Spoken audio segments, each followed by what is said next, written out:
Hello, sick. Paul.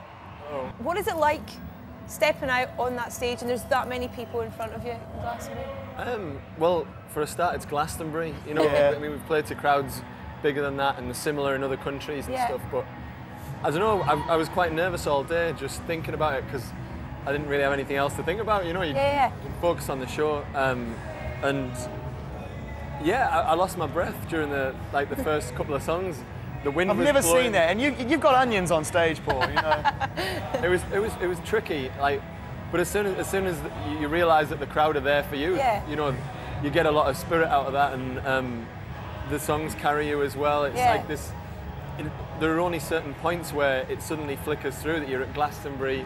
There's hills in the distance. There's a sun about to come down. I'm so glad you mentioned this, you know, because we've spoken to a few bands on site, and I think everyone's very aware of the special nature that Glastonbury has about it, but you really have tapped into it, and I feel it, you know, it's something about the Evis's land and the history of this place, and just performing on those stages, it makes it so unique. You know? Yeah, it's really funny. Earlier on we had the Claxons and CSS and Love Fox, and Michael Eavis popped up, and they were all just dumbfounded. They all stood to attention. And Jamie said it was like meeting God when he met Michael Eavis. It looks a bit like my vision of God as well.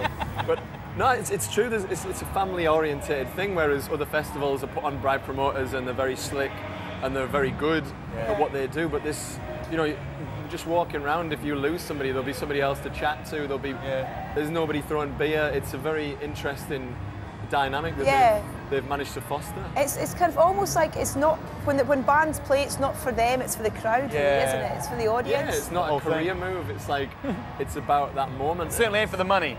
Well, if they want to give us some more, you know. I'll tell the accountant we've got some more coming in. No, I saw some of your crew hanging around yesterday. Were you here yesterday as well? Yeah. So you're making the most of the whole weekend, obviously. Well, we don't really get the opportunity to do that. It's usually straight in, straight out, off to Portugal or Germany, and I got to see Björk. I got to see. She was great. It was like being at a rave, wasn't it? At the end? It was like that sort of the lasers and ravey vibe. Yeah. I saw Rufus Wainwright as well, and a bit of Amy Winehouse, Arcade Fire. I mean, I just crammed in as much as I possibly could. Are you sticking around tomorrow, or are you? No, we've got to get back. My friends Chippewa Falls are playing in Newcastle, so I'm going to go down there and see them. I think they're DJing at some bar, and that's like in Newcastle. They'll be like all of our friends will be in the From Glastonbury to that's perfect. That's brilliant, you know. Brilliant. Yeah, I can tell that's something you would do, Paul. Get back to Newcastle and support the boys. Right on? Look at the grin on his face. It's brilliant. We've had a good day. Don't ever come down, mate. Don't ever come down. I hope not. Really good to see you. Thanks for swinging by our tree. Cheers, Paul. Thank you very Showing some much. of the post-gig euphoria.